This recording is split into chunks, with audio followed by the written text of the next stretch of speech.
CTET 2024 CDP hard test 5। Like share subscribe आप कर चुके होंगे, कर देंगे।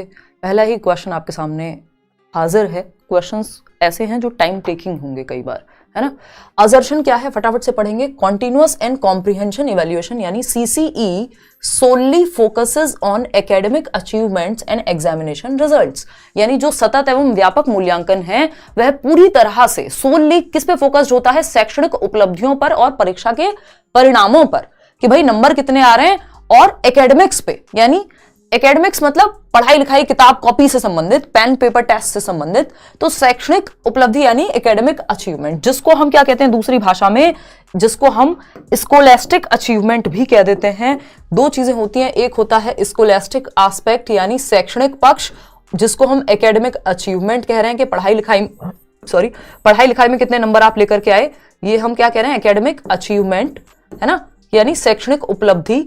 और अगर हम बात करें दूसरा पक्ष है को स्कोलेस्टिक यानी सह शैक्षिक पक्ष, आपका खेलने कूदने, ड्राइंग, पेंटिंग, जितने भी शैक्षिक के साथ सह शैक्षिक पक्ष को भी शामिल किया जाए, ये सीसीई में होता है ना, कि सिर्फ एकेडमिक नहीं नॉन एकेडमिक चीजें भी हम कहेंगे कि हम शामिल करते हैं। को करिकुलर एक्टिविटीज जिसको हम कहते हैं, स्कोलेस्टिक को करिकुलर कह देते हैं, पेन पेपर टेस्ट या किताबों से संबंधित। को करिकुलर यानी सह शैक्षिक आपकी एक्टिविटीज, जिसमें स्पोर्ट्स से लेके बच्चे को जिस भी चीज में इंटरेस्ट है वो भी शामिल होगा। तो हम ऐसा नहीं कह सकते कि सीसीई का ध्यान सिर्फ एकेडमिक अचीवमेंट पे है, ऐसा नहीं है। कॉन्टिन्यूअस का मतलब है लगातार, और कॉम्प्रिहेंसिव सतत मतलब साल भर आपका मूल्यांकन चलेगा, और कॉम्प्रिहेंसिव का मतलब ही है, इसमें जो सीसीई है उसमें दूसरे सी का मतलब ही है कॉम्प्रिहेंसिव। व्यापक, व्यापक का मतलब है शैक्षिक और सह शैक्षिक, यानी करिकुलर और को करिकुलर दोनों पक्षों का शामिल होना। तो ये बात एकदम गलत हो जाएगी, फॉल्स हो जाएगा। इसका रीजन क्या दिया है? CCE incorporates both formative and summative assessments to provide a comprehensive view of students overall development, यानी जो सीसीई है कॉन्टिन्यूअस एंड कॉम्प्रिहेंसिव इवैल्यूएशन है, वो इनकॉर्पोरेट करता है एफए और एसए दोनों को। ये बात तो सही है कि एफए और एसए दोनों शामिल होते हैं सीसीई में, क्योंकि एफए से फीडबैक मिलेगा, इंप्रूवमेंट होगा, और सबमिटिव से जजमेंट यानी मार्क्स कितने आए वो समझ आएगा। दोनों ही चीजें होती हैं सीसीई में, ये बात तो सही है। तो ये बात तो ओवरऑल डेवलपमेंट के लिए आपको स्कोलेस्टिक और को स्कोलेस्टिक, शैक्षिक और सह शैक्षिक दोनों पक्षों को जांचना होगा, सिर्फ बच्चे के दिमाग को नहीं, उसकी फिजिकल एक्टिविटीज से लेके बाकी उसके दिल को भी कि वो कहां है ना। तो ये क्या हुआ? ये बात तो ट्रू हो गई। तो R is true but A is false, कहीं लिखा हुआ है both A and R are true, नहीं हो सकते क्योंकि A गलत है। A is false but R is true, तो D option is the right answer. पता नहीं कहां से आप A ऑप्शन को सही जवाब दे रहे हैं, 56% लोग। क्वेश्चन नंबर 2 कहता है कंसिडर द फॉलोइंग स्टेटमेंट्स। क्या स्टेटमेंट है? पहला है developmental milestones are fixed and identical for all individuals, यानी सभी व्यक्तियों के लिए विकासात्मक मील या विकासात्मक प्रकार्य जो हैं वो निश्चित और समान है। मील के पत्थर नहीं, प्रकार्य लिख लीजिएगा इसको, है ना, निश्चित और समान है, यानी डेवलपमेंटल माइलस्टोन्स जो हैं वो सभी के लिए समान होते हैं। क्या सारे बच्चे 1 साल का होते पानी पीना शुरू कर देंगे? डेवलपमेंटल माइलस्टोन्स क्या है पहले तो उनको समझेंगे। पहले इसको अभी के लिए तो यहां से हटा देते हैं कि ऐसा हम नहीं कहेंगे। Growth is influenced by heredity and environment both, बिल्कुल सही बात है। वृद्धि जो है आपकी, जो हाइट का भी बढ़ना है, उसमें आपकी हेरिडिटी और एनवायरमेंट दोनों ही शामिल है। आपकी खा क्या रहे हैं आप, यानी एनवायरमेंट से जो मिल रहा है डाइट, और आपको हेरिडिटी से जितनी हाइट की क्षमता मिली होगी, वो दोनों ही मिलकर के आपकी ग्रोथ होगी। मैचुरेशन इन्वॉल्व्स, या आपके बाकी जो भी बॉडी स्ट्रक्चर है, maturation involves the unfolding of inherited biological potential. ये बात हम पता नहीं कितनी बार कर चुके हैं कि परिपक्वता में विरासत में मिले जैविक या अनुवांशिकी से मिले जैविक क्षमता का प्रकटीकरण शामिल है, कि एज के साथ आपके दूध के दांत गिर जाएंगे, नए दांत आएंगे, प्यूबर्टी हिट करेगी, है ना, आवाज में चेंज आएगा। ये क्या है? पहले बच्चा दौड़ नहीं पाता था, अब दौड़ पाएगा। ये क्या है? ये मैच्योरिटी के साथ आने वाली क्षमताएं हैं जो हेरिडिटी से संबंधित होती है। ये बात भी सही है। Development is solely influenced by heredity, सिर्फ हेरिडिटी से ही प्रभावित होता है विकास, ये कहना गलत होगा। तो हमें एक बात तो पक्का पता चल गई कि सेकंड और थर्ड जो हैं एकदम परफेक्ट हैं, सही हैं। तो ओनली वन हो नहीं सकता क्योंकि सेकंड थर्ड बिल्कुल सही है। सेकंड थर्ड और फोर्थ नहीं हो सकता क्योंकि सिर्फ हेरिडिटी से प्रभावित होता है, ये भी नहीं कह सकते हम। ओनली सेकंड क्यों, थर्ड भी तो उतना ही सही है। तो अगर हमें नहीं पता कि फर्स्ट ऑप्शन सही है या गलत है, तब भी हम सही उत्तर तक पहुंच सकते हैं। ये होती है समझदारी, ये होती है ट्रिक, कि आप सही उत्तर तक कैसे पहुंचेंगे, है ना, कि भाई फर्स्ट तो सही अगर है भी तब भी ऑप्शन के हिसाब से बन नहीं पा रहा, सेकंड थर्ड तो पक्का पक्का सही है। अगर फर्स्ट में कंफ्यूजन है तब भी आप सही उत्तर तक पहुंच गए। अब फर्स्ट को भी डिस्कस कर लेते हैं कि क्या कहानी है। तो डेवलपमेंटल माइलस्टोन्स होते हैं ना, कई लोग भाई नहीं करते, शादी नहीं कर रहे, तो क्या उनका माइलस्टोन अचीव नहीं हुआ, है ना। तो ये ऐसा नहीं है कि एज से फिक्स्ड हो गई है बात। तो अगर हम देखें, developmental milestones are fixed and identical for all individuals, के सबके लिए एक जैसे होंगे, सबके लिए फिक्स हो जाएंगे, ये कहना गलत होगा। हमने एक एवरेज निकाल दिया, एक औसत निकाल दिया है, जिससे हम विकास को समझ सकें कि इस एज में ये हो जाना चाहिए। इसलिए ये फर्स्ट ऑप्शन गलत हो जाएगा। और इस तरह का क्वेश्चन कभी आपको लगे कि ये तो भाई काम का ही नहीं है, इसी के आसपास का क्वेश्चन, इससे थोड़ा सा आसान लेकिन इसी भाषा का क्वेश्चन आपसे 2022 में ऑनलाइन पेपर में पूछा जा चुका है। तो हल्के में नहीं लेना है। मैं कभी भी ऐसे क्वेश्चंस नहीं कराती हूं जिनका कोई औचित्य ही ना हो। क्वेश्चन नंबर 3 देखना है, deficit based approach in inclusive education is discourageable because, समावेशी शिक्षा में न्यूनता आधारित दृष्टिकोण हतोत्साहित करता है किस चीज को, या हमें डेफिसिट बेस्ड अप्रोच को नहीं अपनाना चाहिए, उसके पीछे रीजन क्या है ये बताइए। देखिए, deficit based approach in inclusive education is discourageable because it does not empower the teacher to give due importance to the learning ability of the learner, ऐसा कह रहे हैं बहुत सारे लोग। देखिएगा, अगर हम बात करें समावेशी शिक्षा में न्यूनता आधारित दृष्टिकोण हतोत्साहित करने योग्य है, उसका रीजन पूछा है। It allows teacher to discard the weakness of the learner, यानी बच्चे की वीकनेस को साइड करने की बात करता है, डिसरिगार्ड रिजेक्ट करने की बात करता है। It allows the teacher to eliminate learning teaching material as per necessity, नहीं। It does not empower the teacher to give due importance to the learning ability of the learner, नहीं नहीं नहीं, ऐसा नहीं है। ये बल्कि लर्निंग एबिलिटी पे ही फोकस किया जाता है इस डेफिसिट बेस्ड अप्रोच में। अभी समझेंगे ये है क्या, है ना। It empowers the teacher to emphasise the learning abilities of the learner, यानी सिर्फ लर्निंग एबिलिटी पे ही एम्फेसाइज किया जाता है, इसलिए हम क्या कह दे रहे हैं कि ये इसको हटा देना चाहिए, नहीं। इसकी प्रॉब्लम है कि ये टीचर को वीकनेस, बच्चे की वीकनेस को डिस्कार्ड करने की बात करता है, यानी बच्चे की वीकनेस पे ध्यान ही नहीं है। कह रहा है अगर आप पीछे हो तो आपकी गलती है ना। कि तो ये बहुत अच्छी अप्रोच नहीं मानी जाती इंक्लूसिव एजुकेशन में। डेफिसिट अप्रोच जनरली अभी सीटेट में अभी तक नहीं पूछा है, बट वेस्ट बंगाल का एक पेपर हुआ था, उसमें ये पूछ लिया था, अभी आंसर की आई नहीं है। आंसर जो है इसका ए ही बनना चाहिए, है ना। तो डेफिसिट अप्रोच इस बात पे ध्यान देती है कि बच्चा अगर पीछे रह जा रहा है तो वो मेहनत करके आगे आ सकता है, बजाय कि ये देखने के कि उसकी इंडिविजुअल डिफरेंसेस क्या है, उसका कल्चर क्या है, उसकी नीड क्या है, उसकी वीकनेस कहां है, उसको फुलफिल करें। तो ये वीकनेस को क्या कर दे रहे हैं, वीकनेस को रिजेक्ट कर दे रहे हैं। कह रहे हैं आप अपनी मेहनत से पीछे हैं, अगर पीछे हैं तो इसका आंसर जो बनेगा वो ए ही बनना चाहिए। कि यहां पे लर्नर की वीकनेस को रिजेक्ट ही कर दिया जा रहा है, और वीकनेस पे आप काम नहीं करेंगे तो कहां से सीखेंगे आगे, है ना। क्वेश्चन नंबर 4 देखिएगा, when learners try to think within the given information it is called. अब यही क्वेश्चन आपसे सीटेट में भी पूछा जा चुका है, अभी यही क्वेश्चन आपसे वेस्ट बंगाल टेट में भी पूछा जा चुका है, यही क्वेश्चन आपसे कई जगह पे और भी पूछा जा सकता है। कल के क्वेश्चन का आंसर अभी आपको पीडीएफ मिलेगी, उसमें मैं वो फाइनल कर दूंगी। आज थोड़ा सा समय नहीं था, अदरवाइज मैं आज ही इंक्लूड कर देती उसको, डोंट वरी एट ऑल। तो अगर हम देखें, when learners try to think within the given information it is called, जब शिक्षार्थी दी गई जानकारी के भीतर सोचने का प्रयास करते हैं तो इसे क्या कहते हैं हम।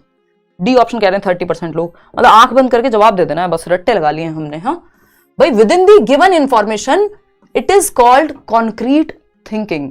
अगर within the given information सोचने की बात हो रही है तो कभी भी डाइवर्जेंट तो सपने में भी नहीं हो सकता। आप जवाब कैसे दे पा रहे हैं? एक बार को अभिसारी आप कहते तो मैं मानती कि आप तक तुक्का कुछ तो लॉजिक रखता है। डाइवर्जेंट में तो जितना होता है उसके बाहर सोचने की बात होती है। डाइवर्जेंट का मतलब ये दिशाओं में सोचना, आउट ऑफ द बॉक्स सोचना, क्रिएटिवली सोचना, कुछ नया सोचना, है ना। आउट ऑफ द बॉक्स सोचना, दिशाओं में सोचना, जितना दिया है इंफॉर्मेशन उतने तक नहीं सोचना, ठीक है ना। तो ये कॉन्क्रीट थिंकिंग है, मूर्त चिंतन है। थिंकिंग के कुछ प्रकार हैं, फटाफट से समझ लेते हैं। डाइवर्जेंट थिंकिंग जो दिशाओं में सोचने को कहे, जैसे आपको एक एस्से टाइप क्वेश्चन दे दिया और कहा कि मान लीजिए यूपीएससी के एग्जाम में अगर आपसे एस्से लिखवाया जा रहा है तो वहां आपसे एक्सपेक्ट किया जा रहा है कि कुछ हद तक डाइवर्जेंट थिंकिंग भी आप इस्तेमाल करेंगे, है ना। मतलब कुछ क्रिएटिव आंसर देना, कुछ डिफरेंट, कुछ नया सोचना, एक समस्या के 50 समाधान सोच लेना, कुछ डिफरेंट सोचना, ये डाइवर्जेंट थिंकिंग है, दिशाओं में सोचना। कन्वर्जेंट थिंकिंग है, जैसे ये आपका एमसीक्यू है कि एक क्वेश्चन है, 4 ऑप्शन है, एक ही चूज करना है, यानी ये इंटेलिजेंस को टेस्ट करता है, कन्वर्जेंट थिंकिंग, ना कि क्रिएटिविटी को। कन्वर्जेंट थिंकिंग में क्या है, आपको वन वर्ड आंसर या फिर आपको सिकुड़ता हुआ, यानी कोई एक चीज सही होगी। तो ऑब्जेक्टिव टाइप जो क्वेश्चंस होते हैं एमसीक्यू बेस्ड, वो कन्वर्जेंट थिंकिंग को टेस्ट करते हैं। अगर कॉन्क्रीट की बात करें तो जो भी to think within the given information, जो भी इंफॉर्मेशन आपके पास है उसके ही बारे में सोचना, जो अनुभव, जो एक्सपीरियंस आप गेन कर चुके हैं। इसी तरह का एक क्वेश्चन आया था सीटेट 2018 में, ज्यादा पुरानी बात नहीं है और वो अच्छा पेपर था। तो जो, और इसी तरह का एक ऑनलाइन में भी आया था, तो जरूरी है कि आप इनको समझ लें। तो जो इंफॉर्मेशन आपके पास है उस पे सोचना, मतलब जो मूर्त अनुभव में है आपके, जो अनुभव आप ले चुके हैं उस पे सोचना कॉन्क्रीट थिंकिंग है। जो आपके सामने ही नहीं है, सिंबॉलिक या कॉन्सेप्ट्स पे सोचना, वो अमूर्त चिंतन है, एब्स्ट्रैक्ट थिंकिंग। ठीक है ना। इसका एक एग्जांपल ऐसे भी ले सकते हैं हम, रिफ्लेक्टिव थिंकिंग क्या होता है, जब आप किसी एक अनुभव पे जो बीत चुका है उस पे प्रकाश डाल के एनालाइज कर रहे हैं, वो मेटाकॉग्निटिव एबिलिटीज में आ जाता है। नेक्स्ट क्वेश्चन है क्वेश्चन नंबर 5, देखिए फटाफट से जवाब दीजिए। क्वेश्चन नंबर 5 क्या कहता है भाई? क्वेश्चन नंबर 5 कहता है which one of the following statements is inappropriate in reference to evaluation and assessment. आकलन और मूल्यांकन के लिए कौन सा एक कथन अनुपयुक्त है? नॉट राइट चूज करना है, राइट नहीं, नॉट राइट, अनुपयुक्त चूज करना है, यानी इनकरेक्ट कौन सा एक ऑप्शन है। सीसीई के अंदर ही असेसमेंट एंड इवैल्यूएशन पे एक क्वेश्चन जरूर आता है, मिनिमम है। Continuous and comprehensive evaluation covers both scholastic and co-scholastic aspects of students. ये बात मैं आपके साथ डिस्कस कर चुकी हूं। सतत एवं व्यापक मूल्यांकन छात्रों के शैक्षिक यानी पेपर पेंसिल भी, और सह शैक्षिक यानी को curricular activities, sports and drawing, painting, whatever, इनको इंक्लूड करता है। ये बात तो सही है, लेकिन हमें गलत बात चाहिए, इनएप्रोप्रिएट चाहिए, नॉट राइट चाहिए।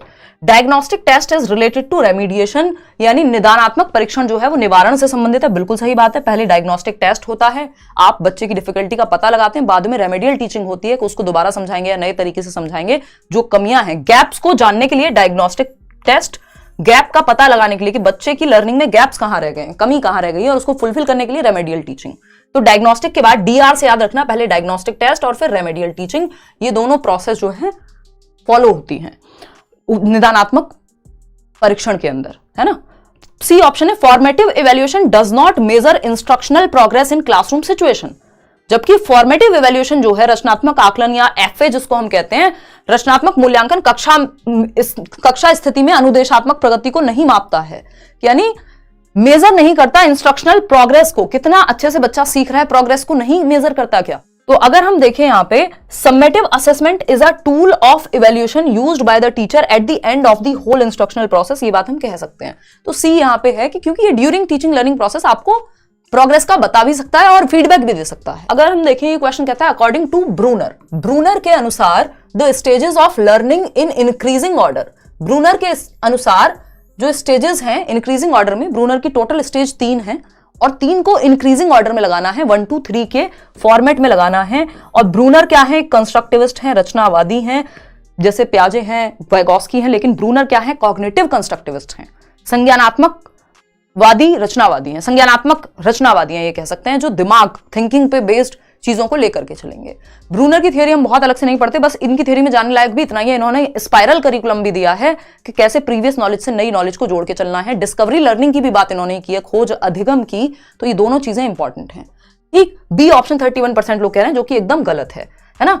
यही गड़बड़ आपने कर दी। सिंबॉलिक पहले नहीं आता, पहले आता है एनेक्टिव स्टेज। ये होता है बर्थ टू 3 इयर्स। एनेक्टिव स्टेज होती है सक्रिय। पहले बच्चा कोई भी चीज आप उसको दोगे, बुक भी दोगे, पलट पलट के देखेगा, कुछ तो करेगा, कोई भी एक्टिविटी करता है। तो सबसे पहले बच्चा सक्रिय होकर एक्टिविटी करके सीखता है, उसके बाद वो इमेजेस से भी सीखने लगता है। जब भी तो हम कहते हैं ना, हम एक्टिविटी कराते हैं, ट्विंकल ट्विंकल लिटिल स्टार, तो एक्टिविटी करा रहे हैं हम बच्चे को, यानी जब वो फिजिकली एक्टिव है तब सीखता है शुरुआत में। फिर आइकॉनिक स्टेज आती है सेकेंड नंबर पे, और आइकॉनिक स्टेज क्या है? 3 to 8 ईयर्स कहते हैं इसको। आइकॉनिक स्टेज है जब बच्चा इमेजेस के माध्यम से सीखता है, यानी अब आप उसको फोटो दिखाओ ए फॉर एप्पल का, वो सीख जाएगा, है ना। इमेजेस दिमाग में रखता है अपने, इसलिए आइकॉन्स कह रहे हैं हम, आइकॉनिक स्टेज है ना, प्रतिष्ठित या हिंदी में जो भी कहते होंगे। फिर आता है सिंबॉलिक स्टेज। सिंबॉलिक को हम प्रतीकात्मक कहते हैं, यानी 8+ ईयर्स। कई जगह पे आपको 7 से शुरू होती हुई दिख जाएगी, और 2 से 7 के बीच में ही प्याजे की स्टेज में आती है, बट इसमें 1 साल और, तो 1 आध साल का अंतर स्टेजेस में डिफरेंट थियरीज में होता है। तो सिंबॉलिक स्टेज आती है आपके सबसे अंत में। सिंबॉलिक स्टेज का मतलब है जब बच्चा लैंग्वेज के थ्रू सीख जाए, जब आप रिसर्च कर रहे हैं, खुद से सर्च करके, कुछ चीजें जान करके, सिंबल्स के माध्यम से जब आप पढ़ रहे हैं, जैसे यहां लैंग्वेज लिखी हुई है, ये सिंबॉलिक थॉट है। क्या आपको जब आप 3 साल के थे तो ये क्वेश्चन करा दिया जाता, समझ आता? नहीं आता। आज आ रहा है, तब तो आपको एक्टिविटी करके ही समझ में आती थी। कोई कविता भी टीचर अगर कोई पोएम भी पढ़ाए तो आपसे एक्टिविटी कराए। तो सबसे पहली स्टेज होती है एनेक्टिव, कि जब आपको एक्टिविटी करके ही चीजें समझ में आती हैं। फिर होती है आइकॉनिक, जब आप पिक्चर्स देख के समझने लगते हैं कि अच्छा ये एप्पल है, ये आपका मैंगो है, ये फलाना है। ठीक, फिर सिंबल्स के माध्यम से, फिर आपको पेन दिखाने की जरूरत नहीं है, इसकी फोटो दिखाने की जरूरत नहीं है पेन की, फिर आपको सिर्फ PEN पेन लिख दिया, समझ आ गया, सिंबल्स के माध्यम से, लैंग्वेज के माध्यम से आप सीखने लगते हैं। ठीक है जी, तो पहला ही ऑप्शन सही बनता है, सिंबॉलिक पहले नहीं आ सकता, सबसे पहले एनेक्टिव आएगा, उसके बाद जो है आपका सिंबॉलिक आएगा।